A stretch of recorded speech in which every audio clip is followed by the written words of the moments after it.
Alright, let's try this again. So I've been lazy, been sitting at home, and mostly because I've been putting off working on the car because I don't have any parts to put on it. So I just kind of like left it as it was. You can see the valve cover still on it. I think I posted on Instagram about that. Motor's still right where I left it. I still haven't ordered the flex plate, or not the flex plate, the friction plate for the flywheel. So I've been really lazy. But what I have got is a few things. So the shop's a mess. But I've got these pretty little arms. Let's go put it on some cleanish concrete. Those are the Powered by Max tow rod or tow bars or whatever you want to call them. I don't really care. The biggest thing is if you see in here, these have some nice paint on them, and I contacted some guys at Villains about sending mine in and getting them fixed and everything. And as you can see, I've got some pillow ball tie rods already. Inners are just regular RX-7s. I'm probably going to try to find some different adapters because Villains actually sent S14 inner tie rods, and apparently they just go right in. So, and they're beefier and they don't bend really as much. RX-7s have a real problem with if you like hit a rumble strip too hard or something, they'll just bend the rod. The biggest thing is these knuckles.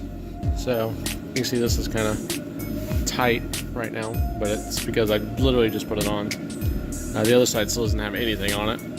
So yeah, those are super rad. Super stoked to put those on and test them out and see what they feel like. So here's the knuckle by itself. This is going to be the driver's side. This pickup point is considerably closer, so the rates of angle should be really fast. I'm really scared driving this with no power steering.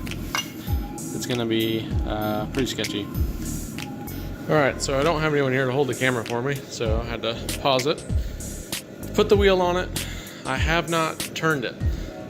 So I did like a little pre-turn yesterday when I kind of shoddily just threw everything on just to get the knuckle on there.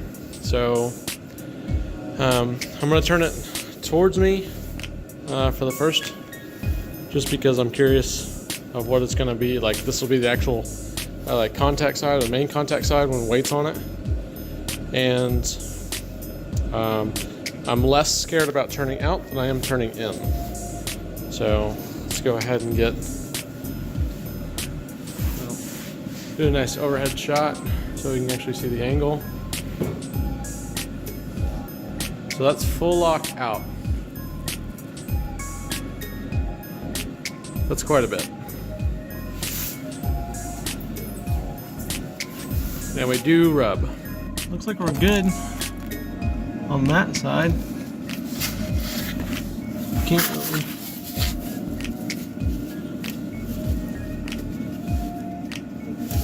Yeah, we're clear.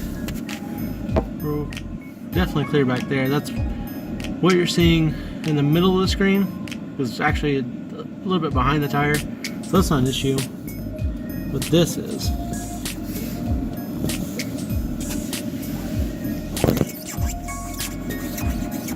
So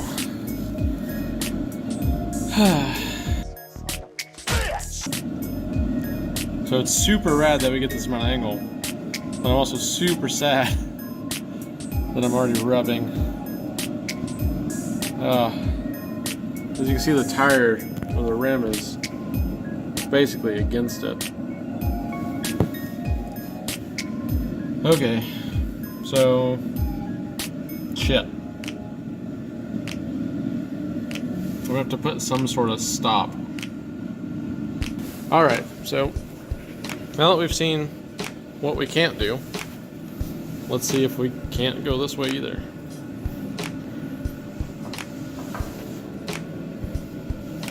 Jesus Christ.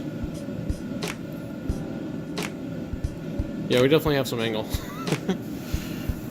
This isn't like the most I've seen, by no means, but I generally just don't have any angle to drive with. Like, you don't understand like how little. Oh goodness.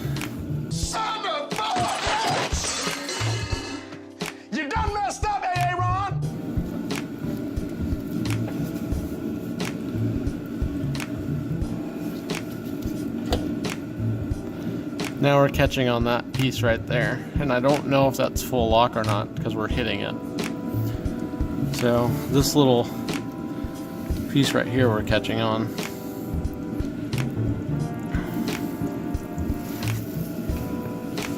My motor's peeing.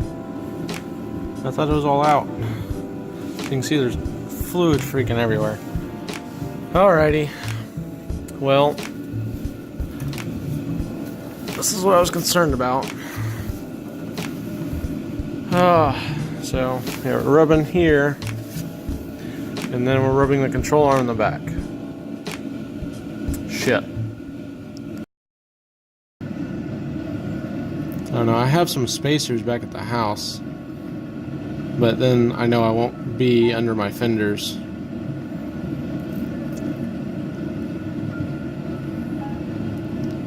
So I'll have to run an even wider track. Right now I've got that little 5mm in there, and that's literally just so I can clear the coilover, because without that, the tire, since it gets it, and it rubs. So yeah, so I may have to throw them 1-inch spacers on, just so that way I can clear, maybe clear those two things.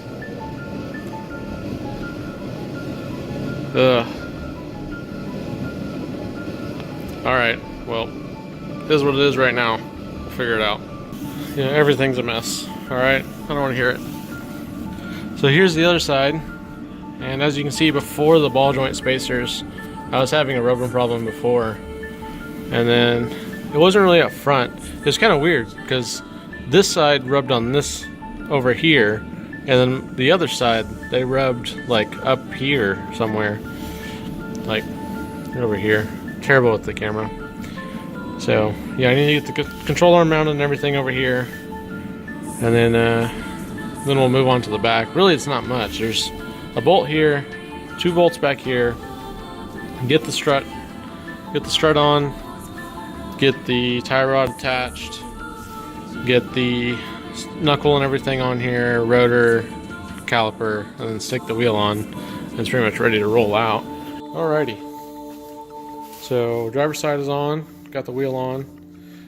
Went home to go get spacer. So that's a 1-inch spacer and a 5mm. The biggest thing I think is going to be an issue is fitment. So let's get these out of the way. So you can see I was like self-clearancing these to begin with. I think I'm just going to go ahead and have to. I need more hands. I think I'm going to go ahead and like trim all this up till like up to this, and then come back down, so that way it's not going to catch on anything. You know, it's got a nice flat surface that's not worried about hitting. That's kind of minimal things.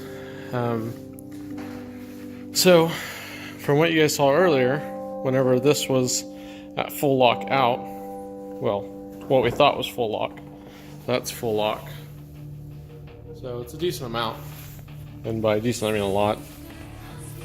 But look at that. No more rub. Hell yeah. And then you go all the way in. No more rub. So that was, I kind of thought that with the, goodness gracious, can we get a good grip on it?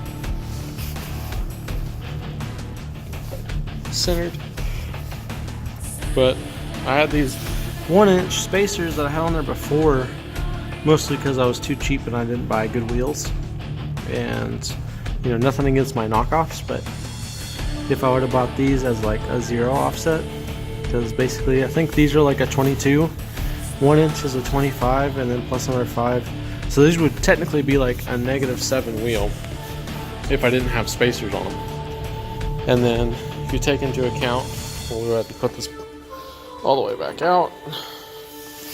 So if you take that into account as well, that little piece, take another hand, this right here, you take that into account, that's another 40 millimeters that this wheel is spaced out. So this would be like a negative 47 setup if you just accounted for the wheel movement alone.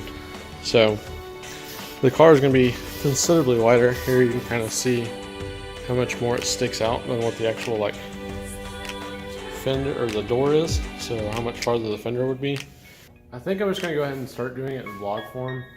Mostly just because it's easier to put out, less editing is involved. And you know, something I can do consistently. I've been meaning to vlog most of this anyways, so I'm probably just going to compile all of it into one video and just be done with it. There's like a lot of other things I've had on my mind, just like, you know, streaming Assetto, building the tracks for everyone. There's some, I've wanted to like actually get people to get more practice on the tracks that we already go to. So I built Oklahoma Motorsports Complex, which pretty much a majority of the videos that were from last season are from there. Mac Park, I don't even think I posted a video of that last year. And then Stroud. I have a few ideas with Stroud, and I'm trying to talk with the guy who actually runs the drift events that we go to, Mike at formuladrift, and see if we can't do like a setup that allows us the ability to basically do the layout that we're going to do, because it's a parking lot event, but do the layout we're going to do and have that like set up either, you know, the week before the event or like that month or something like that, and have it hosted on the server. And that's another thing I've been trying to work on, getting the server ready for everybody, so that way they can hop on and get practice at the tracks that we go to. I know people like Lone Star have the ability to go to the tracks that they, you know, they host like a few like Japan tracks, and then they may host like one of their like local ones. But yeah, you know, try to help people out in the community and get them, you know, more seat time as much as possible. So that when they get to the event, you know, they know the layout, they know, you know, where they need to be on power, what gear they need to be in. I know the cars aren't like same for same for most people. And then like, if you don't have a built car, it's a real nice way just to get seat time. So anyways, I know that Aaron Lucy's been like pounding it in everybody's head lately, so I'm not gonna like dwell on this longer. So this, hopefully we'll get the rear suspension on soon, and then get it back rolling, get it rolled outside, get it power washed, and then I can take all of that stuff over there to go get painted, so that way I can look all pretty for the season. So, I'm out, guys. I'll catch you guys later. Be sure to like and subscribe if you haven't. I know everybody hates hearing that shit, but unfortunately that's just the way it is. So, alright, see you guys.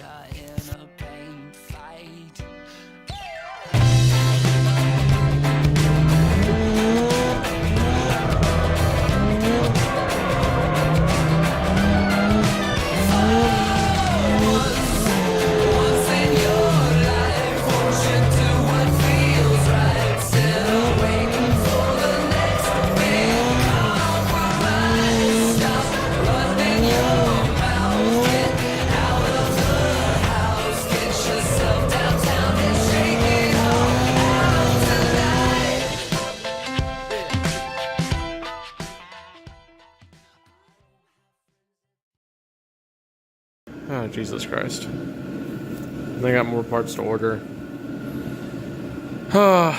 Yep. Drift cars are dumb.